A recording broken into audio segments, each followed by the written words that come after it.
Hello everyone, I'm just down at plot 2 at the moment and I'm just in the process of planting the spring cabbages. The variety is Durham Early.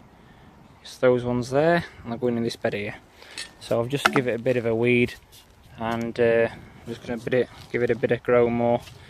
But also I'll give it a bit of bloodfish and bone when I get hold of some next week. So basically all I'm doing is just really making this a nice fine tilth. Any bugs or anything need pulling out, eradicating. You don't want any pests in here. So this is going to be a bed what's going to be probably keeping these cabbages in for a good 7 or 8 months. So you want to make it as good as possible. So what I'm doing is like I say, I'm just making this as fine a tilt as possible. You have got to make sure the cabbage bed has got to be firm down, as with all other brassicas. So now I've done that, I'm just going to give it a bit of a treading on. So basically, compact the ground just so. Make sure everything's all nice and flat. Get your heels in,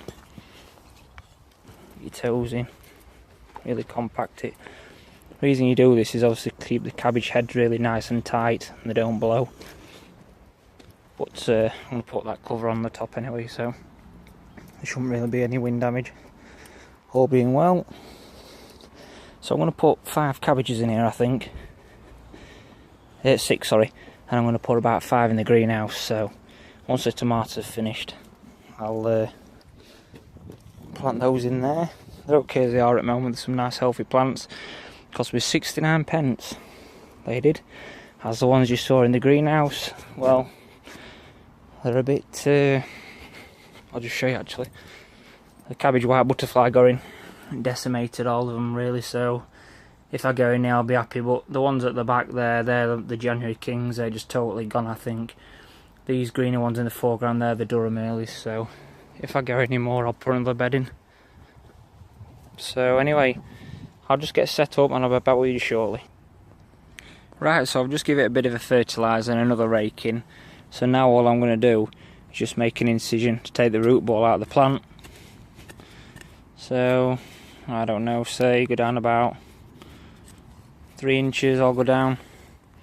It's big enough to take the root ball, because you can plant these right up to the first true leaves. So by doing it like this, at least they can bit of rock there, establish a good root system and get a good start.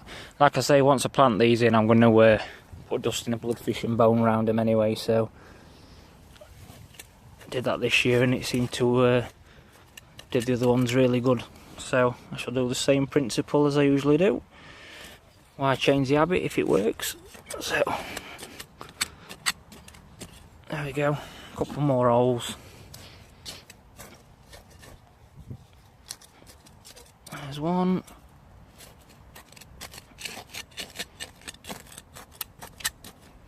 There's got a few pebbles in here actually. Anyway, so that's the holes done. So now I'll just get the plants. Some nice ones here. Just make sure they've got a good growing heart there. If that's missing, you might as well chuck them, because they're not going to do out. Just go straight to leaf. Nice root ball there. As I say, you can plant them right up to there. So I'll just drop mine in. I'm trying to do this one-handed. I will sort it out and make it better.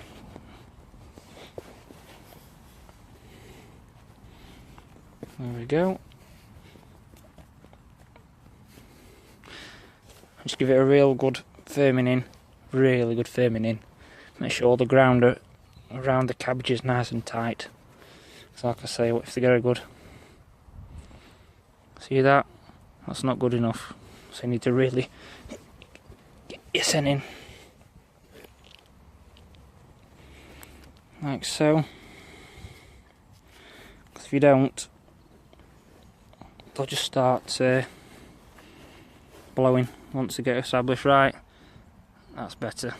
There we go. So I'll do the rest and then get back with you shortly. There we are then. 6 Durham Early spring cabbage, all planted, ready. So just give them a really good water in, cover them with some form of fleece or protection from pigeons, butterflies, etc. And yeah, just give them a feed again, probably a bit of fertiliser to boost them in about March time next year. Right, so that's it for the cabbages for the time being. I'll show you what else I've been up to recently. This is my first kohlrabi, so I'm quite pleased with that. It's a nice size, it's tennis ball size.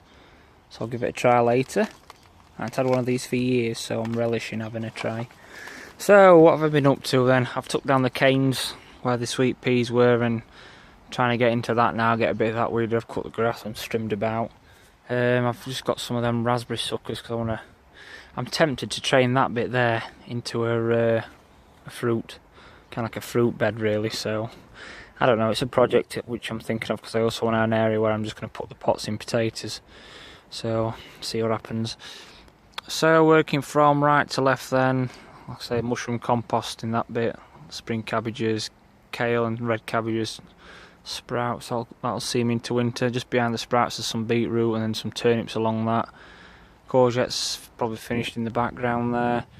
I've got some peas which are podding now, so that's fantastic because I sowed them on August the 20th. I was looking the other day. So if I get a crop in October I'll be very happy. So hopefully I can continue to get some good weather like we have been doing recently. Besides that, there's a kohlrabi that's coming up really nice. Sweet corn, there's a few cobs there what I can take as well, so that's good. Probably another couple of weeks of those, and then there's the carrots there, patrolled by the dog. So that's basically it down here. It's just about tidying things up. I want to get some strawberry runners, which I keep harping on about. I've got some nice terracotta pots I want to fill in. I'm tempted to dig that rhubarb up near the truck. It's been poor now for a couple of years. It seems to get out of thrips or something similar to thrips. The apple tree, I've got a couple of apples on here, so quite pleased with them. That was a bit scabby up there, but alright, at least I've got something. Yeah, it's just a bit of a pigsty at the moment, you know, things are getting shifted about and moved along while I'm just thinking of what to do really, where to go next. But I'm going to put another raised bed at the side of here because I'm thinking I might get a pear cordon tree such as that, and also a plum one. So that'll take it roughly to end of where this bed is here, just down along there. So that'll be that area nice cut off. And then I might raise this one up a bit, a section higher round here, and put the potatoes in this area here for next year. Get all this weeded out and then raise the beds up. But I don't know, it's a bit of a working project this one at the moment, so it's just pretty much I'm just going to keep coming down, weeding a bed at a time, get things turned over, and then add some manure and then let it put to bed really. I'm still getting a crop of raspberries here, so there'll be a bit more jam to be made I think before autumn really kicks in. I know we're at the start, so see what happens. Anyway, that's it for down here. So I shall get over to plot 1, show you what I've been doing there and what I've got planned for the rest of the month. So I'll see you soon. Down at the other plot then, and this area here I've prepared a couple of weeks ago now for these cabbages is just where it's going to house the spring cabbages. I've put a couple of good handfuls of bloodfish and bone on. So I've raked it all in, prepared it all really well, so it's just about getting these plants in now, so I'll just get set up and I'll be back with you shortly. Right then, so all the holes are dibbed now, so all I'll do is I'll just take my plant. If there's any yellowing leaves at the bottom, just nip them off, but try and plant right up to there if I can. If I've done the holes deep enough. Seems like alright. So just crumble the soil around it. I'm not going to do this I will come back and just give him a real good firming in. But just get in. Try and get your heel down if you can. That's usually a good system, just to really get him bedded in. Like so. So not try and break it. That's alright, still standing. Like so. And do the old leaf pull test. There we go. Solid in ground that. I mean this greenhouse here will protect any wind. So that's okay. Right, I'll just get the rest of them done, I'll be back with you shortly. Okay, the first lot are in, and this variety is called Dutchie, or Ducky, however you prefer to pronounce it.